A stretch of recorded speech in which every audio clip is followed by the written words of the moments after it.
আসসালামু আলাইকুম সুধি। দূরের কাছে যে যেখানে বসে এই মুহূর্তে ভিডিওটা দেখছেন তাদের সবাইকে মাহফুজা কিচেন ভিডিওতে ওয়েলকাম। আজ মাওয়া ঘাটের লেজ ভর্তা করব। অসম্ভব মজার, যারা এভাবে খেয়েছেন তারা তো জানেনই মাওয়া ঘাটের যে লেজ ভর্তাটা। বাসায় আজকে আমি সেই লেজ ভর্তাটা করব। আরও অনেকবার করেছি, বাসায় এভাবেই করি। খুবই সহজ, যে কেউ ঘরেই তৈরি করে ফেলতে পারবেন অসম্ভব মজার এই লেজ ভর্তাটা। আর এরকম মচমচে ইলিশ ভাজা। তা আমি কিভাবে আজকে মাওয়া ঘাটের লেজ ভর্তাটা ঘরেই করেছি সেটা এখন আপনাদের সাথে শেয়ার করব। দেখুন কতটা লোভনীয় হয়েছে, অসম্ভব মজা, খুবই ভালো হয়েছে মাওয়া ঘাটের লেজ ভর্তাটা।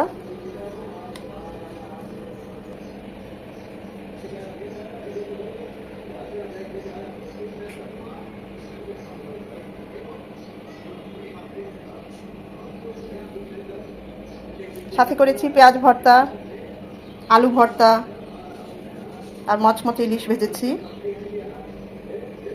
আর লেজ ভর্তা তো আছেই।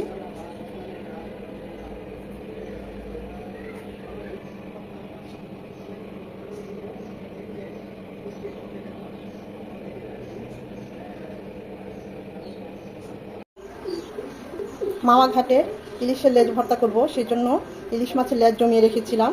এখানে 10 পিস লেজ আছে। আমার কাছে খুবই ভালো লাগে, আমি তো এটা প্রায় প্রায় করি, সেজন্য লেজগুলো বেশি নিয়েছি।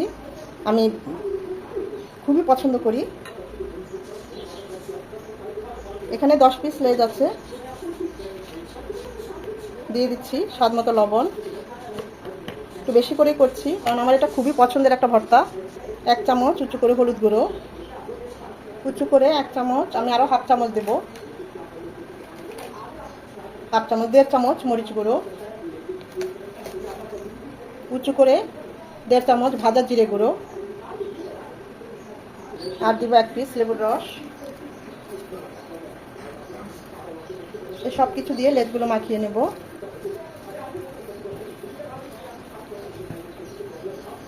লেজগুলো মাখিয়ে আমি 10 মিনিট রেস্টে রাখবো।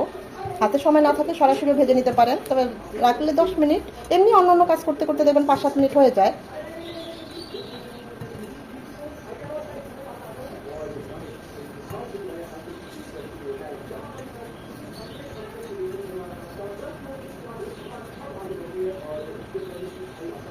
এত মজা এই লেজ ভর্তাটা, এটা দিয়ে 2 প্লেট ভাত এমনি খাওয়া যায়। তা আমি এটা 10 মিনিট রেস্টে রাখবো। প্যানে দিয়ে দিচ্ছি সরিষার তেল। তেলটা গরম হয়ে এসেছে, লেজগুলো ভেজে নেব, একদম মচমচে করে ভাজবো। আপনার চাইলে সয়াবিন তেলেও ভাজতে পারেন, হাতের কাছে যেটা থাকে সেটা দিয়ে ভাজলেই হবে, আর দেওয়া যাবে না, বাকিগুলো পরে দিতে হবে। খুব বেশি চুলার আঁচ বাড়ানো থাকবে না, তাহলে কিন্তু কালার চলে আসবে, ভিতরটা একদম মচমচে হবে না। সরিষার তেল কম উঠেছে, এভাবে উঠিয়ে উঠিয়ে চেক করতে হবে কতটুকু লেজগুলো ভাজা হয়েছে। উল্টিয়ে পাল্টিয়ে লেজগুলোকে এরকম মচমচে করে ভেজে নিতে হবে।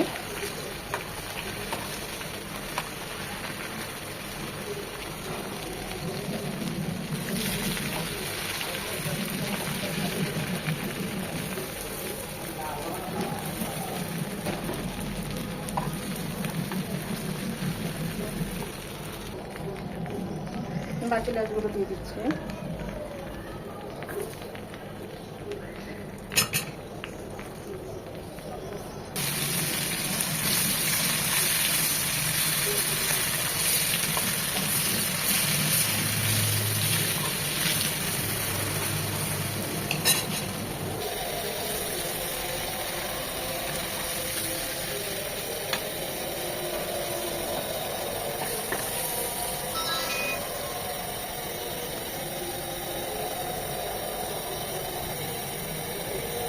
এগুলো ঠান্ডা হবে, ঠান্ডা হলে বেছে তারপর আপনাদের সাথে দেখা করছি।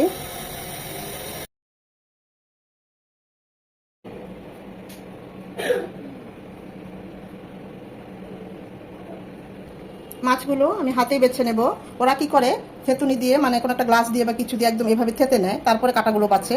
কিন্তু আমি হাতেই বাছবো, কারণ ওভাবে আমার কাছে বেশি ঝামেলা মনে হয়, কাঁটাগুলো একেবারে ছিটকে যায়। অনেকগুলো যেহেতু মাছ, আর ইলিশ মাছ সূক্ষ্ম কাঁটা, পরলে পরলে কাটা, লেজে তো অসংখ্য কাটা থাকবেই, দীর্ঘ সময় লাগবে এই লেজগুলো বাছতে।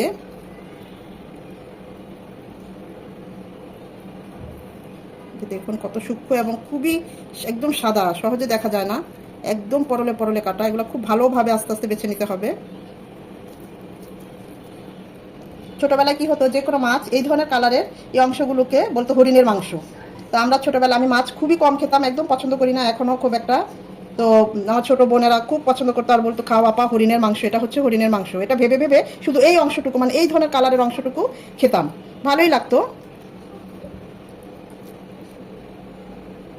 মাছগুলো বেছে আবার আপনার সাথে দেখা করছি। মাছগুলো মানে লেজগুলো বেছে নিয়েছি, মিনিমাম ঘন্টাখানেক লেগেছে, 2বার বেছে নিয়েছি। এত সূক্ষ্ম কাটা আর অনেকগুলো যেহেতু লেজ ছিল, বেশ খানিকটা সময় লেগেছে।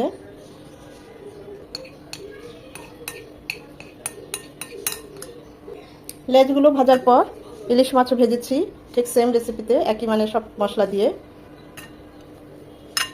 ইলিশ মাছ আর লেজ ভাজার পরে এই তেলটা অবশিষ্ট ছিল, এই তেলে আমি এই শুকনো মরিচগুলো একদম মচমচ করে ভেজে নিয়েছি, যেন বীজগুলো পর্যন্ত একদম ভাজা হয়ে যায়। ঝালটা যে যেমন পছন্দ করেন ওই অনুযায়ী দিবেন। আমি তো 6-7টা শুকনো মরিচ নিলাম, চাইলে কাঁচা মরিচও দিতে পারেন, যার যেমন ইচ্ছা। এখন ভর্তা করার পালা। মাওয়া ঘাটে ওরা করে কি, এই পেঁয়াজটাকে একদম হামাগুড়ি দিয়ে থেতলিয়ে নেয়, যেন একদম মাছের লেজের মাছের সাথে মিশে যায়। আমি হাত দিয়েই করছি। আমি এখন লবণ দিচ্ছি না, কারণ মাছগুলো ভাজার সময় আমি কিন্তু লবণ দিয়ে লেজগুলো ভেজে নিয়েছি, তাই লবণ যদি লাগে তখন নেব।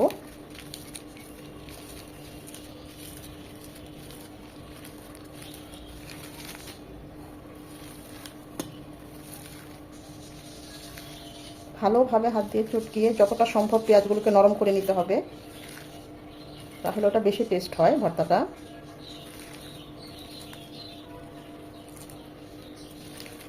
সবাই খুব এই লেজ ভর্তাটা পরিবারের পছন্দ করে, তাই একটু বেশি করেই করা।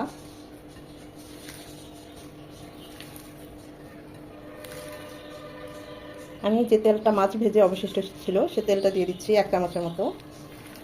এই তেলে ইলিশ মাছের ফ্লেভারটা আছে।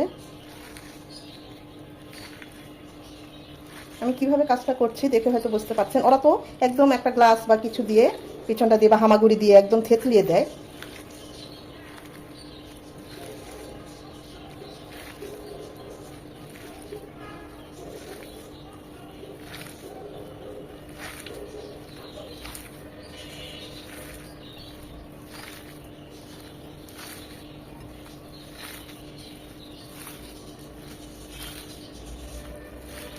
দেখবো লবণ লাগবে কিনা।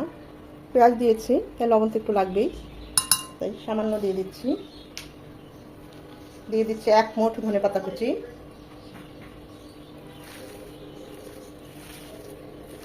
খুব বেশি ঝাল হয় নাই, বাচ্চারাও খাবে, তাই খুব বেশি ঝাল দিলাম না। এখানে আরও 4-5টা মরিচ দিলে আর একটু ঝাল ঝাল হতো, খেতে ভালো লাগতো, অবশ্য আমার জন্য।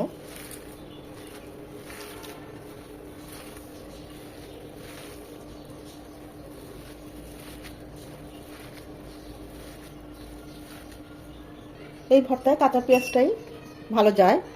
সবশেষে 1 চামচ কাঁচা সর্ষে তেল দিয়ে দিচ্ছি, ফ্লেভারটা ভালো লাগবে, ঝাঁজটা ভর্তাটাকে আরও টেস্ট করে তুলবে।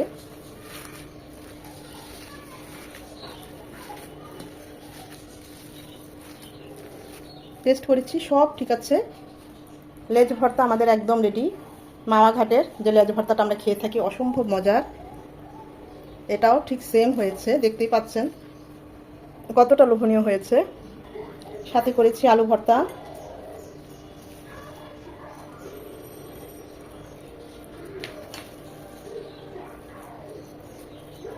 এখন আর মাওয়া ঘাটে যে এই ইলিশের লেজ ভর্তা খেতে যেতে হবে না, ঘরেই বসে আমরা মাওয়া ঘাটের লেজ ভর্তার স্বাদ নিতে পারবো। অসম্ভব মজার, খুবই টেস্টি। আমি আরও একটা ভর্তা করবো, এটাকে বলে পেঁয়াজ ভর্তা। আপনারা চাইলে পেঁয়াজটা একটু সতে করে নিতে পারেন, কিন্তু আমি আজকে কাঁচাই করব। এটা কাঁচাও মজা লাগে, আবার একটু যদি তেলে হালকা একটু ভেজে নেন সেটাও খুব ভালো লাগে, কিন্তু সেম রেসিপি। পেঁয়াজটাকে খুব ভালোভাবে হাত দিয়ে প্রথমে নরম করে নিতে হবে, একদম যেন নরম হয়ে যায়। আর সবচেয়ে আরও ভালো কুচি কুচি করে কেটে নিলে আরও ভালো হয় খেতে। স্বাদ মতো লবণ, শুকনো মরিচ নিয়েছি স্বাদ অনুযায়ী। আপনারা চাইলে কাঁচা মরিচটা ব্যবহার করতে পারেন, তবে মাওয়া ঘাটে শুকনো মরিচটাই বেশি ব্যবহার হয়।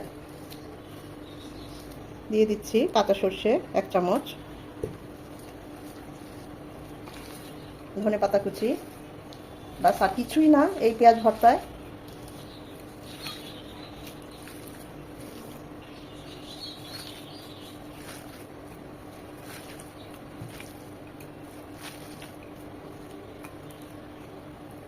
হয়ে গেল পেঁয়াজ ভর্তা, তৈরি হয়ে গেল পেঁয়াজ ভর্তা, আলু ভর্তা, মাওয়া ঘাটের ইলিশের লেজ ভর্তা, আর ইলিশ ভাজা তো আছেই।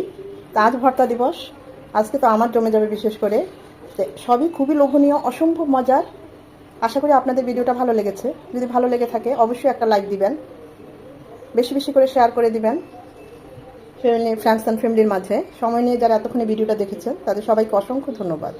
একটা লাইকটা অবশ্যই দিবেন, যাতে আপনাদের একটা লাইক আমাকে পরবর্তী ভিডিও করতে উৎসাহিত করে, সাহায্য করে।